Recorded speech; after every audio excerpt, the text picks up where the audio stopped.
Olá, pessoal. Eu sou a professora Umbelina, da Universidade Federal de Pernambuco, e eu estou passando aqui para convidar vocês a participarem do nosso grupo de estudo sobre pronunciamentos contábeis. A ideia é a gente se aproximar um pouquinho nesse período de isolamento, né, por conta do Covid, e a gente vai convidar vocês para que a gente possa estudar um pouquinho os pronunciamentos. Então, em cada vídeo que a gente vai soltar para vocês, a gente vai detalhar os pronunciamentos de um por um, com calma, com tranquilidade, item a item, e a gente vai discutir sobre contabilidade. A ideia é discutir contabilidade com vocês. A gente vai começar esse nosso primeiro vídeo com a estrutura conceitual básica, a nova estrutura conceitual. Esse vídeo, na verdade, ele representa a gravação de uma aula que nós fizemos, uma aula que a gente fez online, gratuita, livre, com algumas pessoas que se interessaram e a gente se reuniu pelo aplicativo do Zoom. Então, a gente passou uma hora conversando sobre a estrutura conceitual básica do capítulo 1 ao capítulo 4, e aí eu vou colocar aqui para vocês, na íntegra, o vídeo das aulas. Eu espero que vocês curtam, espero que vocês gostem, e aí coloquem seus comentários, tá? A gente vai fatiar essas aulas e vai disponibilizar aqui na internet para vocês. Quem tiver interesse em participar das aulas ao vivo, depois coloca um recado para mim no privado, que aí a gente vê como é que vai colocar vocês nesse grupo do Zoom, tá bom? Um abraço para todo mundo, fiquem com Deus e até mais. Tchau, tchau. Eu acho que agora estamos gravando. Estamos gravando, meu Deus? Estamos sim. Bom, então vamos começar. Pessoal, esse é meu Instagram, tá certo?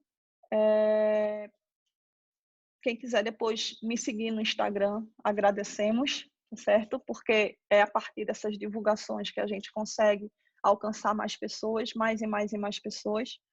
Como eu falei para vocês, a gente não tem intenção de cobrar, porque eu acho que conhecimento ele tem que ser divulgado, né?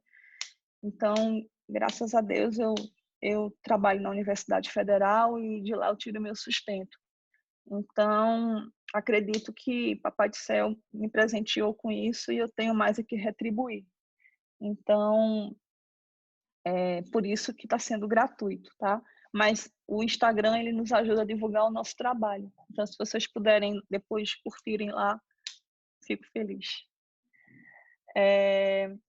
E nossa agenda para hoje é a nova estrutura conceitual básica da contabilidade, que é aquele documento que eu pedi para vocês baixarem, tá? E não se esqueçam de me dar o feedback aqui pelo bate-papo, tá? Se tiver ruim o som, se tiver interferência externa, eu tô lendo aqui as mensagens de vocês.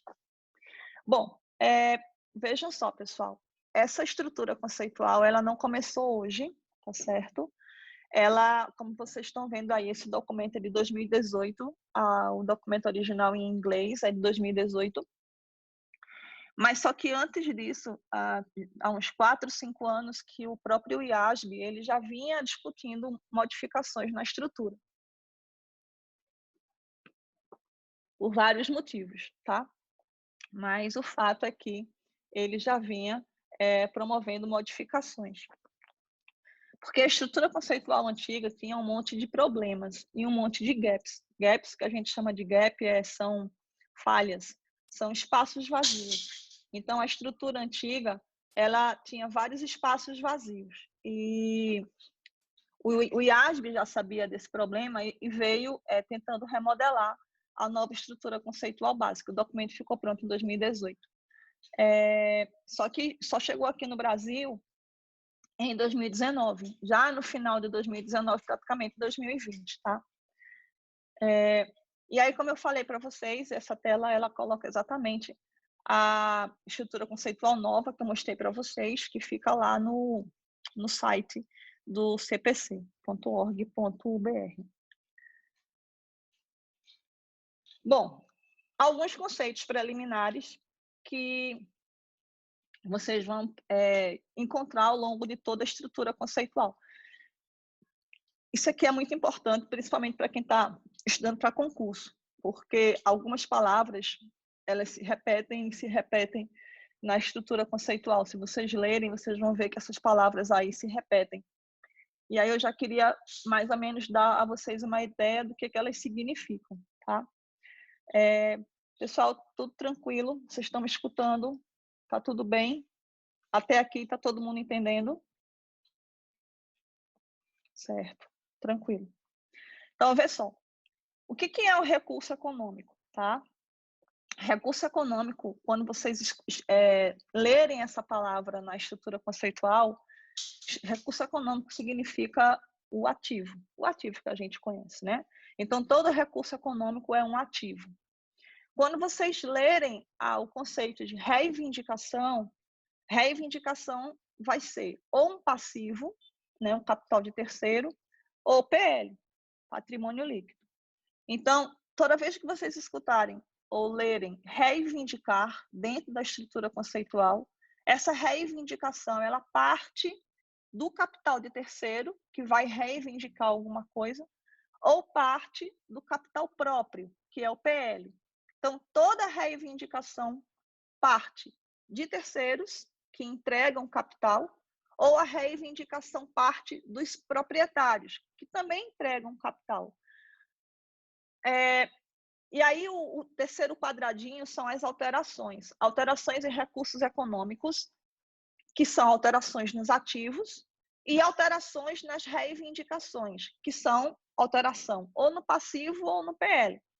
Então, essas alterações representam receitas ou despesas. Isso eu coloquei aqui, pessoal, porque vocês vão ver isso na estrutura conceitual. Alteração em recursos econômicos e reivindicações, refletindo o desempenho financeiro. Toda vez que vocês escutarem não, me perdoem, que vocês virem esse nome gigante, simplesmente está se referindo ou à receita ou à despesa, tá? E aí, outras alterações em recursos econômicos são exatamente aquelas alterações que não provocam alteração de resultados, que aí ou é aumento de capital e distribuição de dividendos ou simples permuta de ativos ou passivos. Então, essa tela que vocês estão vendo, ela é apenas para mostrar para vocês algumas palavras-chave que vocês vão encontrar na estrutura conceitual e que vocês, ao ouvirem essas palavras, vocês saibam o que elas significam. Recurso econômico é um ativo, reivindicação é passivo ou PL, alterações podem ser as receitas ou despesas, e as alterações que não são nem receitas nem despesas são aumento de capital e distribuição de dividendos ou simples permuta de ativos ou de passivos. Bom, aí a gente agora vai seguir, tá certo? E na nossa sequência, a gente vai para o capítulo 1, nosso primeiro capítulo. O capítulo 1, ele vai tratar de 3 elementos. Primeiro, objetivos. Esses 3 elementos estão lá naquele documento que eu pedi para vocês baixarem, tá certo? Na nossa próxima aula, quando a gente começar a se encontrar novamente, aí todo mundo já vai estar com esse documento perto, na tela do computador, porque aí ou no celular. Que daí eu vou falando para vocês e vocês vão acompanhando isso no próprio documento, tá bom? Que aí vai ficar até melhor para vocês. Quem tiver um tempinho aí, enquanto eu estou falando, já baixa a estrutura conceitual, que eu vou falando, aí vocês podem riscar, grifar no próprio PDF essas palavras-chave. Por quê? Porque é muita coisa. E a gente vai estudar, mas a gente não vai conseguir ver tudo, tá? A gente vai ver só as partes mais importantes. Então, o capítulo 1 trata dos objetivos, utilidades e limitações. O segundo capítulo, ou seção, trata de informações sobre os recursos econômicos da entidade. Aí, lembrando, o que são informações sobre recursos econômicos? Então, recursos econômicos são ativos. Então, informações sobre os ativos, reivindicações são os passivos e PLs, e as alterações. Então, em resumo, tudo isso para dizer que o objetivo do relatório financeiro de propósito geral, o objetivo das demonstrações contábeis é informar sobre ativo, passivo, receita e despesa. Ver a confusão que ele faz para poder falar uma coisa tão simples. Informações sobre ativos, passivos, PL, receita e despesa. É isso que ele está querendo dizer nessa seção 2.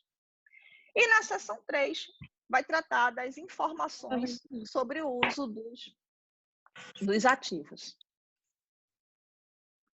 Bom, então, seguindo aqui, objetivos, utilidades e limitações do relatório financeiro de propósito geral. Então, qual é o objetivo? É fornecer informações financeiras sobre a entidade que relata, tá? E quem está com o som ligado, eu peço para desligar, porque o som ligado atrapalha a mim e atrapalha todo mundo. Eu não sei nem quem está com o som ligado, que eu já deixei de acompanhar, tá? Mas é só uma dica para ficar legal para todo mundo, tá? Primeiro, deixa eu falar. E aí, depois que eu falo, aí vocês fiquem à vontade para dialogar. Mas, nesse momento, quem tiver com o som ligado, por favor, desligue para poder ficar melhor para todo mundo, tá? Desculpa estar pedindo isso, mas é para a coletividade. Então, vamos lá. O objetivo do relatório financeiro, o objetivo das demonstrações contábeis é fornecer informações sobre a entidade que relata e que seja útil para investidores, mutuantes e outros credores. Essa palavra mutuante, ela está de vermelho, porque é uma palavra nova, tá certo? É uma palavra que está aparecendo agora e ela não existia. Então, como é que era antes? Eita, quem é que está com o sonzinho ligado, pessoal? Desliguem um sonzinho, por favor. Não sei quem está, mas eu peço a quem tiver que desligue, porque senão fica muito complicado para eu falar e ir escutando. Eu estou de fone de ouvido. Aí eu consigo escutar o som de todo mundo ao mesmo tempo. Aí eu fico zonzinha, tá? Ok, pessoal? Desliguem o som. Então, vamos lá. Seguindo. Então, a palavra mutuante, ela está de vermelho. Por quê? Porque ela aparece aqui pela primeira vez. E na estrutura conceitual antiga, essa palavra não existia. Mutuante é como... lembra dos contratos de mútuo? Então, contratos de mútuo são contratos, são empréstimos que são realizados com os próprios acionistas, com os próprios sócios, com os proprietários. Então, esse pessoal que antes estava fora da estrutura conceitual, agora entra. Então, o objetivo dos relatórios, o objetivo das demonstrações contábeis é fornecer informação útil para investidores, esses mutuantes e outros credores. E aí vai a dica para os concurseiros, tá? Quando vocês virem em questão de concurso a palavra mutuante, que antes não existia, como é que era antes? Era uma informação útil para investidor e credor, não era assim que tinha?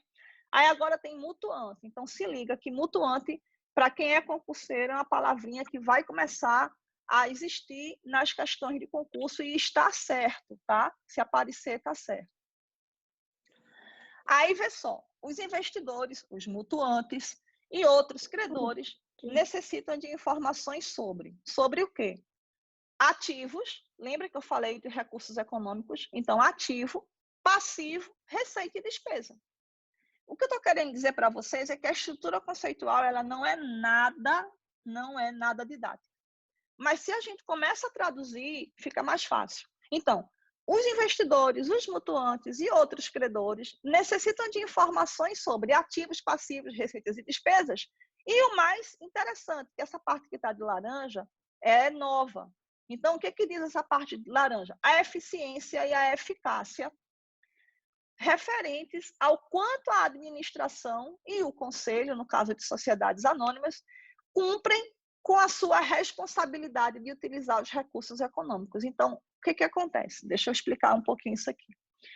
As IFRS, as normas internacionais de contabilidade, na sua origem, elas tinham como objetivo prestar informações de grandes empresas, prestar informações para investidores e credores de grandes empresas, que eram, na época, sociedades anônimas. Na época não, até hoje é assim. Então, as sociedades anônimas precisavam de dinheiro, as grandes empresas precisavam de dinheiro, e aí as pessoas, os bancos e os acionistas iam lá e aportavam capital, não é assim? Desculpa. Então, vê só. O que acontece? As pessoas físicas, né, os investidores, os bancos, iam lá e aportavam recursos. E esses recursos entregues à sociedade tinham que ser bem utilizados pela sociedade para poder remunerar os acionistas e remunerar os credores. Então, essa é a ideia desse quadradinho laranja.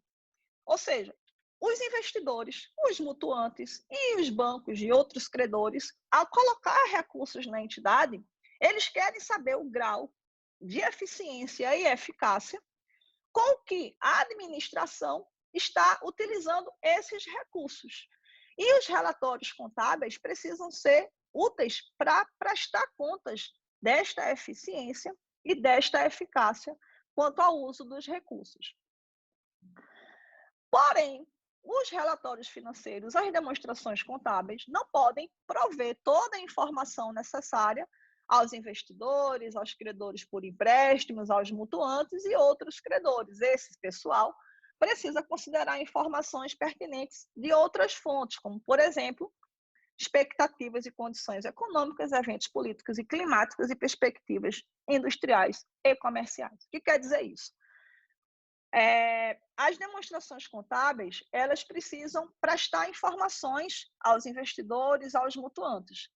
Mas essas informações dizem respeito a como é que a entidade vai usar os recursos. Outras informações que também são importantes, eles vão precisar pegar em outras fontes, como, por exemplo, como é que o Covid-19 está causando um problemaço para um monte de empresa. Um monte. A maioria das empresas estão tendo problemas seríssimos de faturamento, de recebimento, de operação escambau. Então, veja só, as demonstrações contábeis das empresas precisam colocar essa informação do Covid-19 nas notas explicativas e, mais ou menos, dar uma projeção de o quanto é que vai ter de perda nos próximos trimestres e meses e semestres por conta do Covid. Então, veja, é necessário... O Covid está tão próximo da gente que interfere, inclusive no nosso próximo encontro, não agora, né, mas na sequência, a gente vai falar do Covid-19 e o impacto disso na irrecuperabilidade de ativos. Se liga aí que tem coisa boa para a gente estudar. Mas isso é para depois, tá? Isso é depois. Por enquanto, a gente vai ficar na estrutura conceitual, senão vocês ficam enjoados da minha pessoa. Então, vê só. Então, o balanço patrimonial, as demonstrações contábeis não podem informar tudo, mas precisam informar como é que a empresa está gerindo os recursos que tomou emprestado, ou do acionista, do proprietário, ou dos credores, dos bancos, né? E outras informações ele vai ter que pegar em outras fontes. E o objetivo, a proposta das demonstrações contábeis não é designar o valor da empresa, né? Porém, pode prover informações que auxiliem os investidores mutuantes e outros credores a estimar o valor da empresa. Bom, essa é a primeira sessão, mais ou menos o resumo da ópera da primeira sessão. Eu pergunto, pessoal, até aqui tudo certo? Deu tudo certo? Vocês estão conseguindo entender direitinho? Dá um feed aí para mim, um feedback no bate-papo. Tudo certo? Beleza. Então vamos seguir. Tá valendo a pena, pessoal? Tá, vocês estão gostando? Tá tudo certo? Liga aí, Carlinha. Digita o que é que você não entendeu. Carla vai digitar o que ela não entendeu e aí depois eu vou respondendo na medida do possível, tá? Bom, próximo assunto é reivindicações. É a CPC mesmo que é complicada. A CPC é complicada mesmo. Ela não é nada didática. É incrível isso. Nunca a gente vai enjoar da senhora. Bonitinho. Bom, aí vamos lá, pessoal. Segue o fluxo aqui, senão a gente passa a noite todinha falando besteira. Informações sobre os recursos econômicos da entidade relatora, reivindicações e suas alterações. Nada mais é do que informações sobre ativos, passivos, PL e receitas e despesas. Então, quais são os pontos chatos? Os pontos chatos, não me perdoa, os pontos chaves. Informações sobre a natureza e montante dos recursos econômicos e reivindicações da entidade relatora podem auxiliar os usuários a identificar os pontos fortes e fracos. O que é que isso quer dizer? nas demonstrações contábeis, deveria estar tudo tão explicadinho que seria possível, pela leitura das demonstrações contábeis, identificar os pontos fortes e os pontos fracos. Aí você vai dizer, tia, como assim? Não entendi. Os pontos chatos, né? Vitor, os pontos chatos são todos. Mas a gente vai devagarzinho, a gente vai destrinchando isso. Mas vamos lá. Imagine uma empresa que ela tem uma dívida muito grande, tá? Se essa dívida muito grande requer que ela tenha uma entrada de receita muito alta, porque ela só vai conseguir pagar essa dívida se ela tiver uma quantidade muito grande de receita e, consequentemente, uma boa entrada de clientes e um bom recebimento. Vamos colocar esse cenário. Uma empresa bem endividada, mega endividada, que precisa faturar para poder pagar a dívida. Aí imagine que essa empresa ela tem um contas a receber gigante, grandão assim, tá? Então veja, você está querendo investir na empresa, você está querendo ser acionista da empresa. Aí você viu que ela está mega endividada. Aí você vai no contas a receber, tem um valor gigante de contas a receber. Você faz, pô, ela está endividada, mas ela tem contas a receber. Só que o que a empresa não divulga é que mais da metade daquelas contas a receber são devedores duvidosos que não estão registrados, ou seja, ela não registrou, não sinalizou de forma apropriada a PCLD. Você não tem como, você que está de fora, você não tem como saber se aquilo ali está expressando a verdade ou não. Mas quem preparou sabe. Então, se no mundo perfeito, né, que a gente chama no fantástico mundo de Bob, isso não aconteceria. Por que não aconteceria? Porque a empresa relataria de forma clara e transparente a PDD dela, que é gigante, que embora ela tenha um alto contas a receber, ela tem um altíssimo PDD. Em resumo, ela não vai conseguir transformar o contas a receber em fluxo de caixa. Entende? Mas se isso não acontecesse, se tudo fosse claro, se tudo fosse perfeito, é porque o IASB acha que o mundo é perfeito. E acha que a contabilidade vai mostrar absolutamente tudo, tudo, tudo. A gente sabe que, enfim. Mas aí, se tudo fosse mostrado, se tudo fosse evidenciado, a gente poderia identificar os pontos fortes e fracos, entende? Porque ficaria tudo muito claro. Essa é a ideia do IASB, né? A gente sabe que nem sempre isso vai acontecer, mas a ideia do IASB é essa.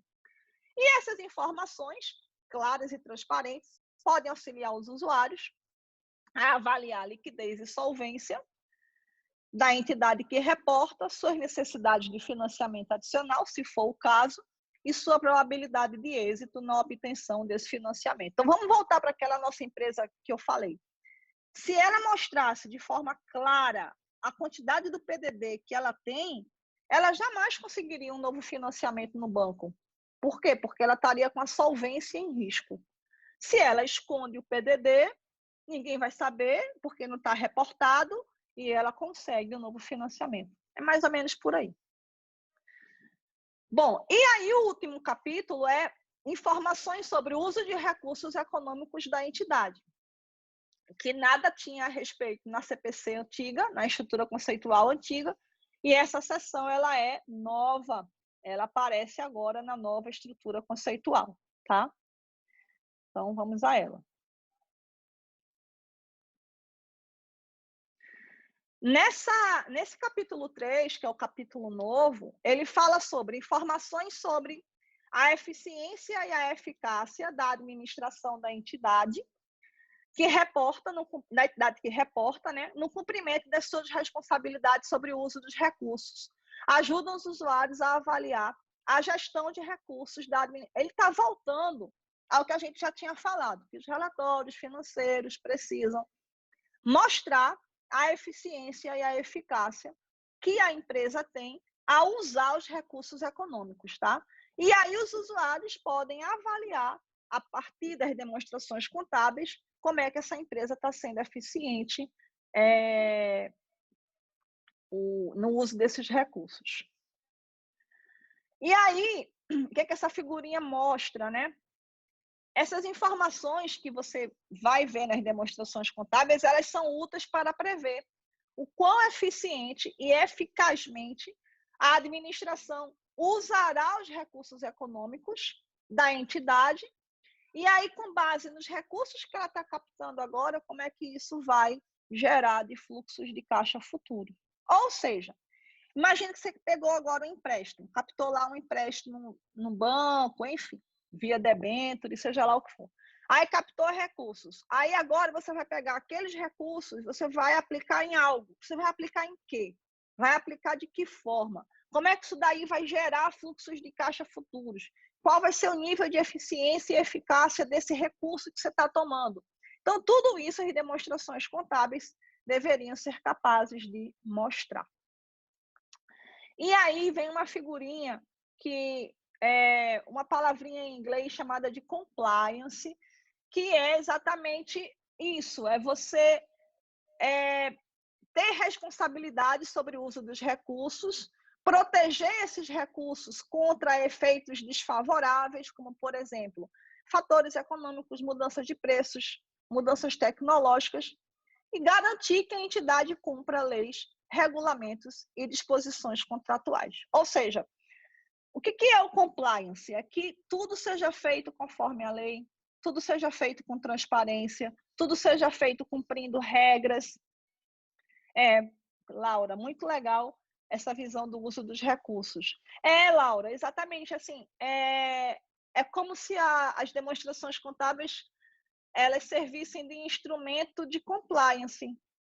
Como se as demonstrações contábeis pudessem ser tão claras, pudessem ser tão boas, pudessem ser tão ótimas assim em questão de uso, que a própria demonstração seria um dos melhores instrumentos de compliance, ou seja, tudo que está ali segue a lei, tudo que está ali segue padrões, tudo que está ali segue políticas, tudo que está ali segue regras, regulamentos, tudo que está ali é transparente.